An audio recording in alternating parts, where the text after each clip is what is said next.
and give our welcome. We wanted to invite Isaac because he's been a particularly active student board member and leader in our district. He's got his hands in many different things, is always a champion for our students' needs, and a really astute thinker as well. Isaac is in his senior year at McClatchy High School, still manages to find time to be here late at board meetings, be here for all kinds of different meetings, including the presentation today. So we're very honored and happy to have Isaac here to give us our welcome.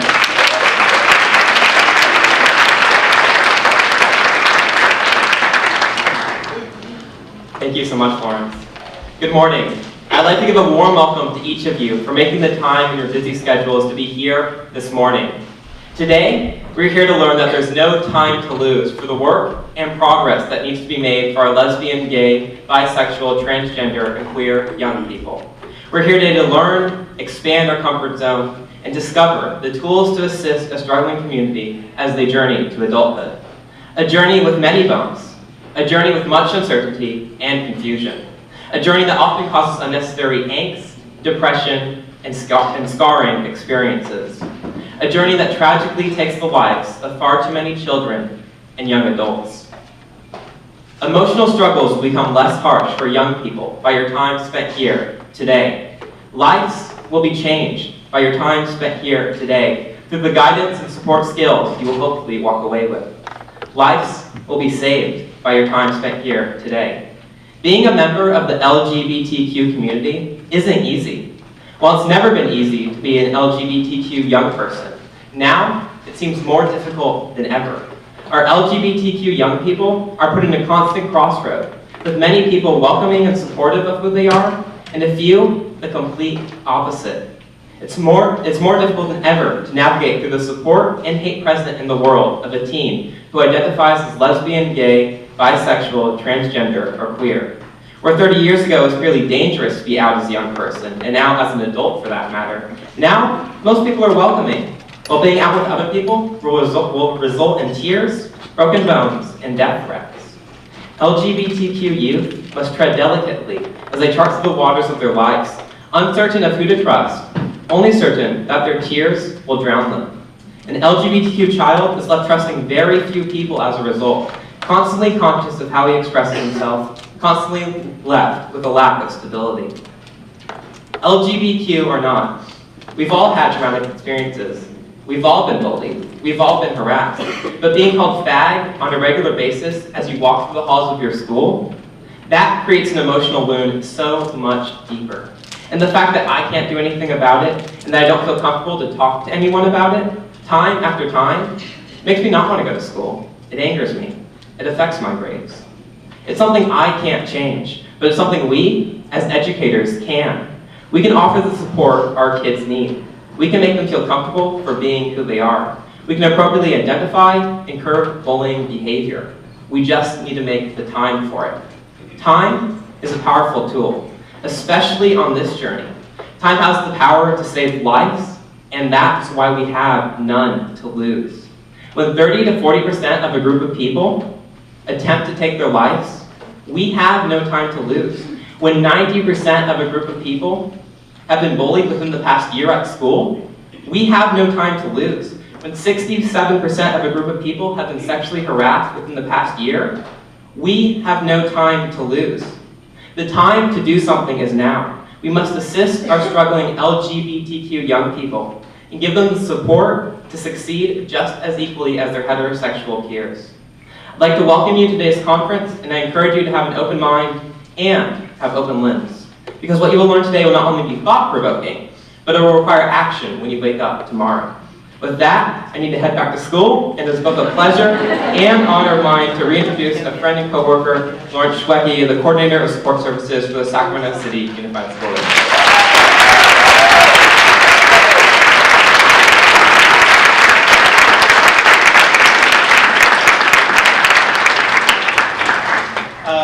Before we get started with our keynote speech, I just want to thank Izzy again for doing a really wonderful job of framing the issue, far better than I could have. So thank you, Izzy. And I also want to just take a moment to thank our sponsors. This conference really started out as a much smaller idea until our sponsors came on board. Some of our sponsors, like Panacea, Jay Chenier and Dean Lefkowitz, who have been great individual contributors in many respects. Sierra Forever Families and Mental Health America have all stepped up to give to this conference. But I especially want to thank our biggest donors at UC Davis. In particular, I want to thank Julie Wexstein and Dr. Ed Callahan for really not only bringing in a big contribution, but for getting the ball rolling. We had really no funding and no sense of how we were going to pay for this when we started, but they really stepped up, gave us our first big contribution, and then a lot of other support fell into line. So thank you. Thank you so much for that. I also want to thank Jim Kelleher from Kaiser Permanente, who also came on board early on and got support from Kaiser, Janet Parker from CARES, and very much want to thank Sacramento County not only for supporting us financially, but in all kinds of ways. The Sacramento County Division of Behavioral Health has some 20 people or so here today. So welcome to you all, and thanks again for all your collaboration and support. And finally, last but definitely not least, Uptown Studios, Tina Reynolds has been a great inspiration and asset. She did all the design work that you see today, and really has been a great support in this conference and in other things as well. So thank you to all of our sponsors. We're going to start with our keynote speech with Dr. Elizabeth Meyer. Dr. Meyer came to my attention a couple of years ago through one of the members of our LGBT task force and our bullying prevention task force, Lynn Meyer, who also happens to be her daughter. And Lynn has been a really active member of both of those committees and has provided a lot of great tools and materials, including the connection to Dr. Meyer. And it's taken a couple of years to get her here. We've sort of traded emails, and there have been a lot of transitions, and I'm really excited that we finally got you here today. So rather than my introducing her, I thought who better to introduce her than her mom, Lynn Meyer. So why don't you come up here and do the honors.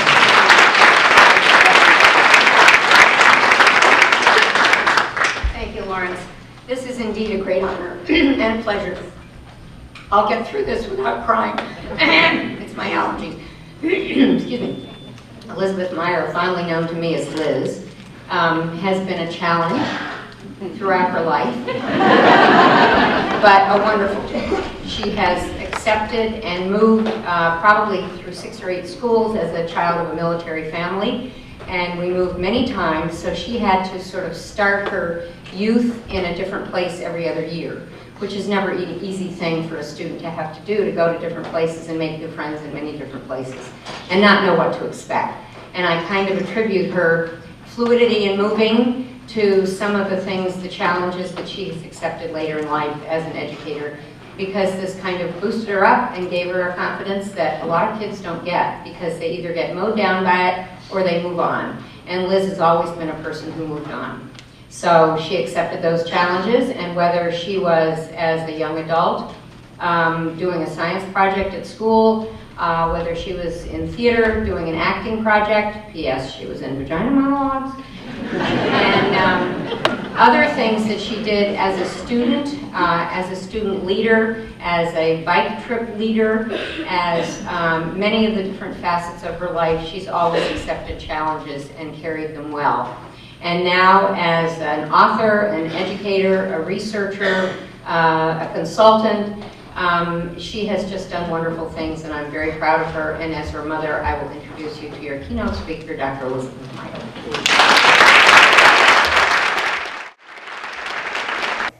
Well, that's first, being introduced by my mom. Thank you for that lovely introduction.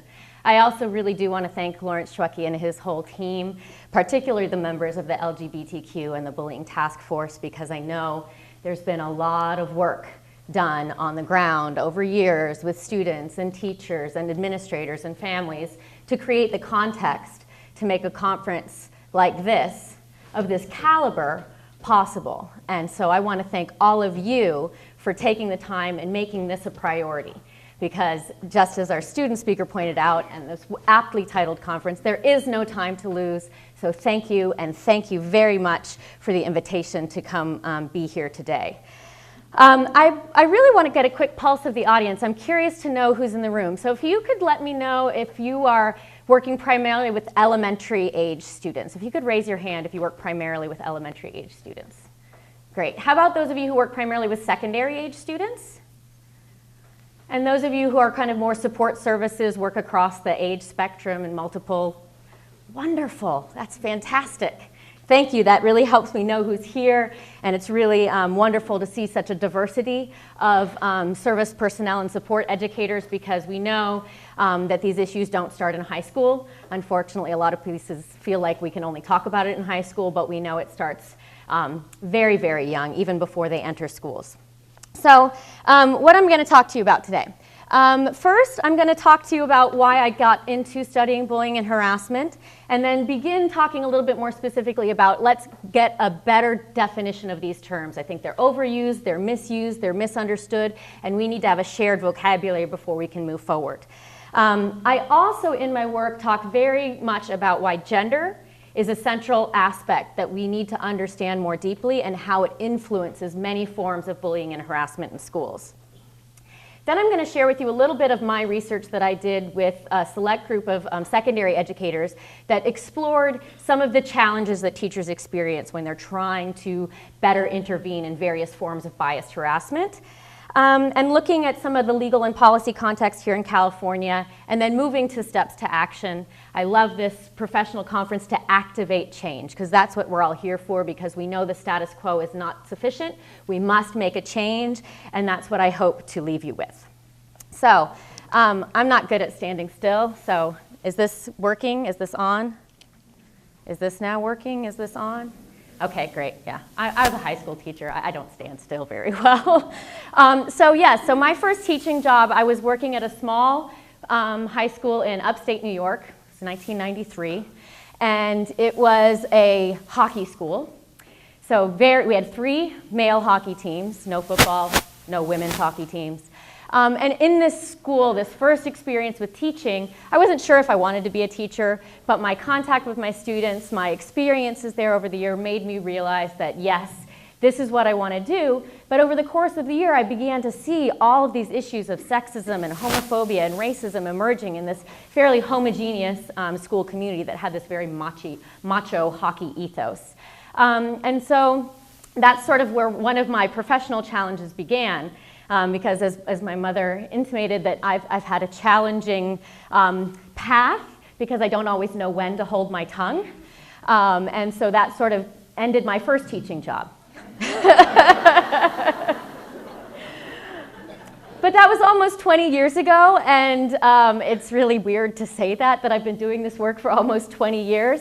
But it was specifically because I was trying to advocate for a youth who had come out to me and was not getting the support she needed at home. And the school was a violent, horrific experience for her. And I was going through my own coming out process at the time. And I got connected with GLSEN, the Gay, Lesbian, Straight Education Network, which was named something else at the time. But it empowered me and gave me tools to examine what I wanted to do and how I wanted to create change in the world. So I moved to New York City. It was 1994, the 25th anniversary of Stonewall, the Gay Games. It was a fantastically empowering opportunity for me to get involved with grassroots organizing and advocacy, and it made me rethink how I wanted to engage with these issues and how I wanted to create change. So I went from marching in the streets, and then I decided I was going to go back to graduate school, because sometimes I felt like rattling the cage from the outside didn't always get my voice heard as well. So, I got lots of degrees and wrote some books, and all of a sudden people are inviting me to come and talk to them. I'm saying the same stuff, though. But so here I am. And so I'm excited to have the opportunity to share my stories with you, and I hope We'll make this as interactive as possible. If there's some terms you want me to slow down and address more deeply as I move, please let me know. I do tend to get very excited and speak very quickly. So if anybody feels like I'm a runaway train, I'll respond to this. So help me out, okay? So let's move into some of the definitions before we go into talking about the research. One of the things that I learned as I delved into over 150 studies on bullying as I'm doing my doctorate, I realized all this work on bullying was just talking about kids who aren't being nice to each other, kids calling each other nasty names, kids being mean to other kids. Very few studies actually talked about what names were actually being used, what underlying motivations were shaping the hurtful names that kids were calling each other. And it really frustrated me. I was like, if we don't name it, we can't change it. So I looked at this definition for bullying that was created by this Norwegian researcher, Dan Olweus, who is widely known and widely respected in the field and is really considered the father of bullying research. He basically created the term. And so it's any behavior that repeatedly and over time intentionally inflicts injury on another individual. It can be verbal, it can be physical, it can be psychological. So the thing about bullying that is important when we're talking about it, it must be intentional, it must be repeated, it must be targeted. So it's not just one minor scuffle on the playground. It's not two kids of equal social power and strength getting in a fight. Those aren't examples of bullying. It must be intentional, it must be repeated, it must be targeted. And usually there's a power difference in play, whether it be physical power, social power, some other element of power. Now in the digital age, we also have to deal with cyberbullying, which many of you are probably very familiar with cell phones and Facebook and all these other kinds of things. Now the interesting thing about cyberbullying is it does share a lot with what we already know about bullying. For example, students who were bullies or victims at school were more likely to also be involved in cyberbullying. It was just giving them another venue in which to exhibit this behavior. Males are more likely to be cyberbullies than females. However, males and females reported being victimized online at similar rates. Interestingly, 41% of LGBT students had experienced cyberbullying, so that's a much, much higher rate than the average population of students. And most recently, I was at a presentation in Vancouver just last week that reported that in reporting cases of cyberbullying, students who said the worst experience they had had online, 41% of them had a sexual element and 24% of them had a racial element. And those were the two most high reported categories. So if we don't begin talking about bias, if we don't begin talking about the underlying assumptions, stereotypes, prejudices, beliefs, then we're never going to be able to address some of these other general, let's all just get along kind of bullying intervention programs. So this is why I think it's essential that we talk about harassment as well. And so I have this overlapping diagram because sometimes bullying can be harassment and harassment can be bullying. But they are distinct because harassment is not necessarily targeted or intentional because we have unintended biases. We have hidden unconscious racism, sexism, homophobia that comes out in unintended ways sometimes. But it still has the impact, the effect of creating a hostile or negative environment for our students.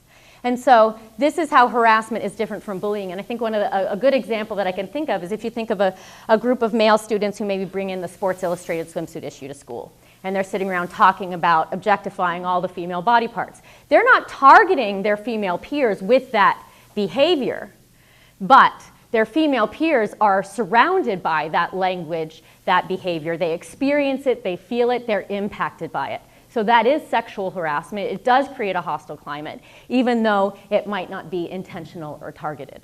So we do need to create opportunities to educate our students about these unintended moments of harassment so they can begin to be more aware and more respectful of each other. So harassment can occur along a whole host of categories of diversity and difference. The one that I did focus on in my research is that related to sex, gender, and sexual orientation. But I have all of these circles overlapping because we can never talk about one without recognizing the impacts and the influences of our multiple identities, our intersecting experiences with our own race, class, gender, sexuality, physical and mental abilities. All of these things are simultaneously influencing our students' experiences. So as I looked at this, I began to think about this issue of homophobia.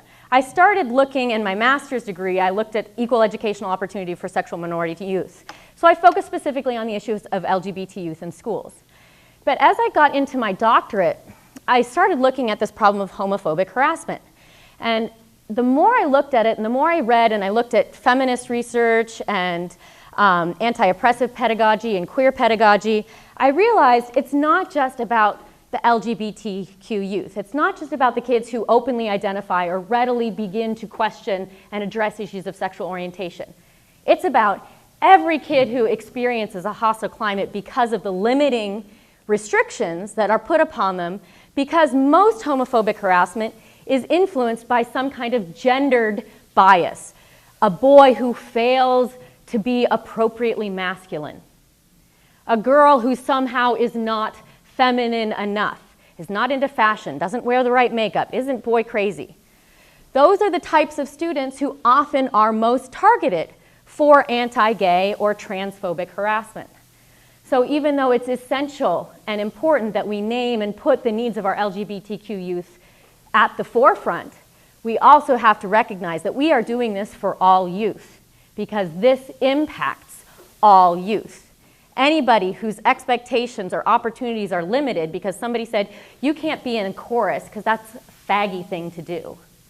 Or girls don't do computer programming. Why do you spend so much time in front of the computer? Those kinds of comments limit everybody's opportunities and limit everybody's sense of opportunity and experience in their lives. So I developed this concept of gendered harassment. So it's any kind of behavior that police these norms of heterosexual masculinity and heterosexual femininity. These norms that we are all held up to through cultural and informal and formal ways. So within this category, we have sexual harassment, which is any unwelcome behavior that has a sexual or gender component. We have homophobic harassment, which is any behavior that insults or demeans gays, lesbians, or bisexuals. So it doesn't mean you have to be gay to be targeted for homophobic harassment.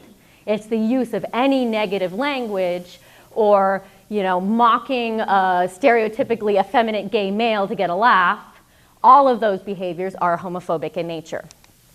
And the third category is what I call harassment for gender nonconformity, or transphobic harassment. So it's any behavior that insults or demeans gender identities and expressions that vary from hegemonic masculinity, it's just an academic word for macho dudes, and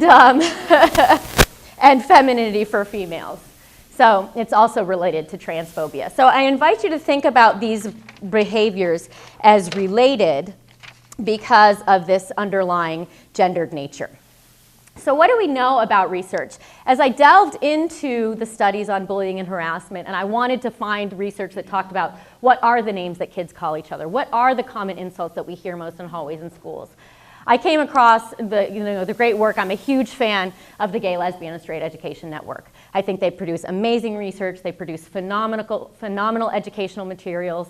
And they've really been at the forefront of creating opportunities for us to use this information for change. So this is a study they did back in 2005 where they had a national sample, representative sample of students across the country.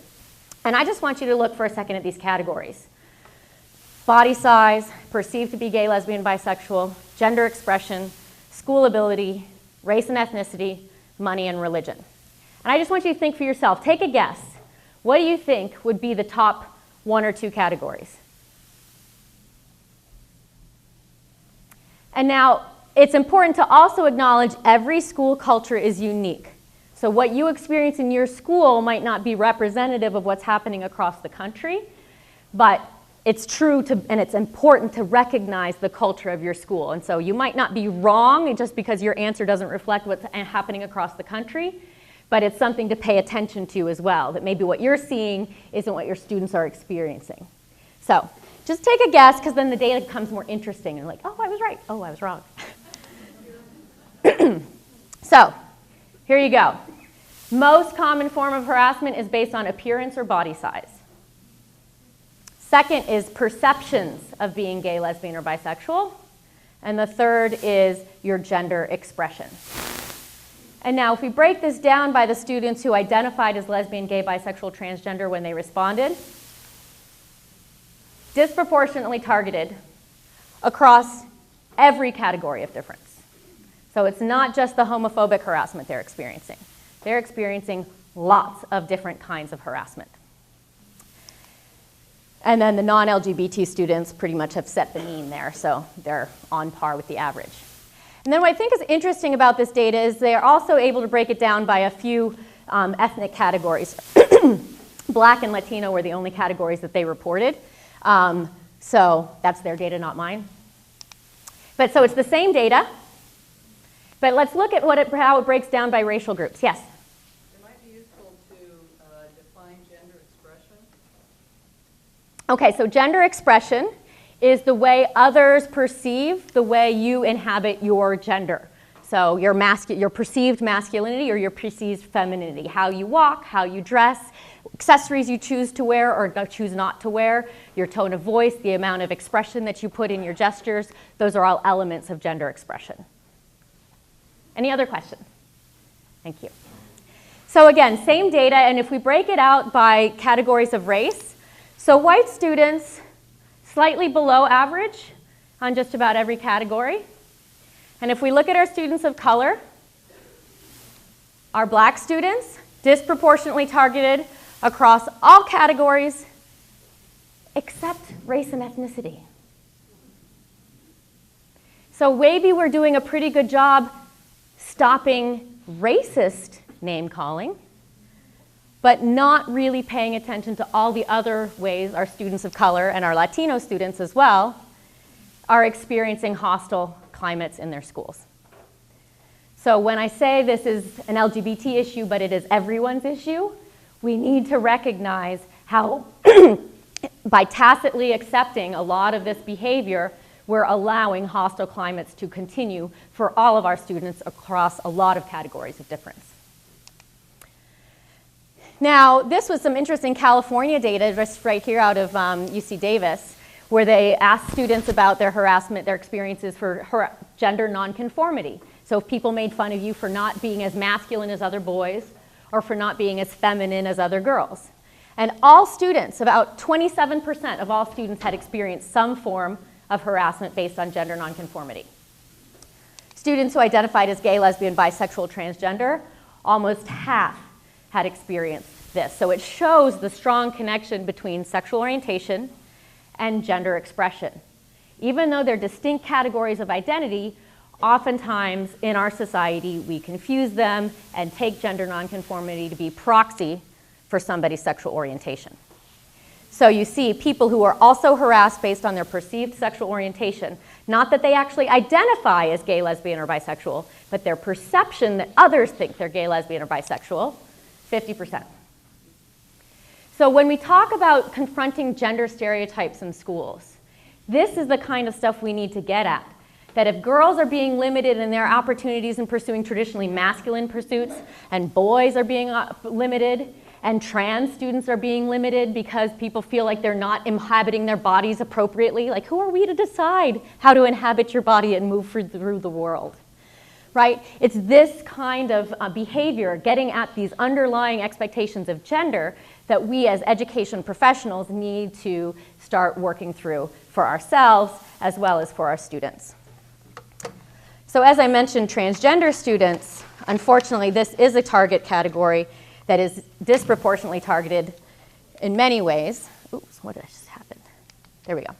So 89% of transgender students have been verbally harassed in schools, 55% had been physically harassed, and 28% have been physically assaulted.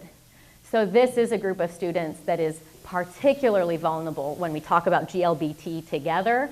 We really do need to pull out the T and look at what are their unique needs, because they do experience the school climate in very different ways.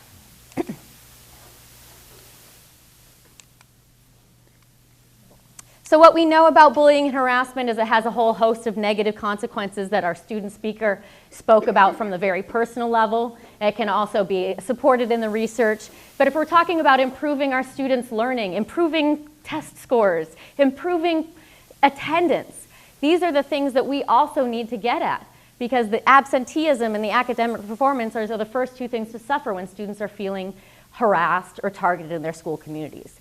We also need to deal with these issues of depression, anxiety, loneliness, low self-esteem, and suicide.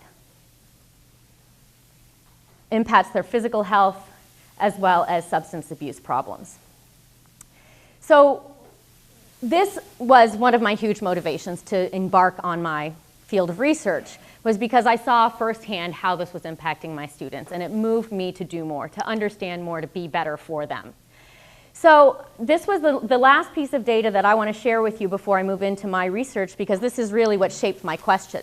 And this is from the same California study in 2004, where it asked students how many students have heard other students make negative comments along these categories of difference, and then how often they heard teachers intervene in those incidences. So students report hearing these negative comments. A lot of students hear a lot of negative comments across all categories of difference. But when we put the bars up for how often they report hearing teachers intervene, the largest gaps are between sexual orientation, gender presentation, and body size. So the three categories of difference where students are most likely to be targeted are the three categories of difference where education professionals fall short of creating a safe and inclusive environment. And so that's what I wanted to understand. I'm like, teachers are good people. Teachers love their students. This doesn't make sense. If they knew this, they would do differently, right? So I was like, I have to talk to teachers. This is what I'm going to do. I'm going to go talk to teachers and find out why, what's going on here. So that's what I did. I went and I did a series of in-depth interviews. I talked to a lot of teachers about a lot of different things to try to find out what was going on. And so this is what they told me, that essentially I created this diagram to help understand that there's this combination of influences that educators experience in their school. So we've got our external influences, which include the institutional. So who's our administration? What are the policies and practices? What's the standard curriculum? What kind of training did we get? So what are those influences? And some of the things that the teachers told me was, well, as far as discipline, how it's handled, I had to push for action when another kid called a kid faggot. However, I know that in my school, a racist comment was certainly not tolerated and was dealt with immediately. As far as education and training, I never got any training in school on bullying. I don't think we ever studied anything related to that. I don't know if I was even really attuned to sexual harassment, to be quite honest. Maybe I wasn't so aware that it was going on because a part of my training, it had never really been brought up as an issue to be concerned with. Policy. I think it's just so interesting that I could walk into this school district as a new teacher and not be informed on specific things I need to follow. Nothing was verbally gone over with me. I did all the research on my own, the handbooks, all that stuff. I just think it's really unfortunate that there are not specific policies or regulations that we follow when it comes to verbal harassment. Workload. This was a big issue. I don't stop name calling if I'm too tired. If there are set things I need to get through in a lesson, I know my lesson is going to take 60 minutes. I've got 70 minutes to deliver it. I've got 10 minutes to waste. Right now, my job is being a teacher, and I have to get through the math before the end of the year. It's not on my priority list. Or it just happens so much that to try and police that would take up 50% of my time because it was such a problem. And I got to tell you, these are the good teachers. These are the ones who volunteered to be in my study, right? So I call them the canaries in the coal mine, the ones who are more sensitive, the ones who are more aware, they were more attuned, they were willing to talk about it.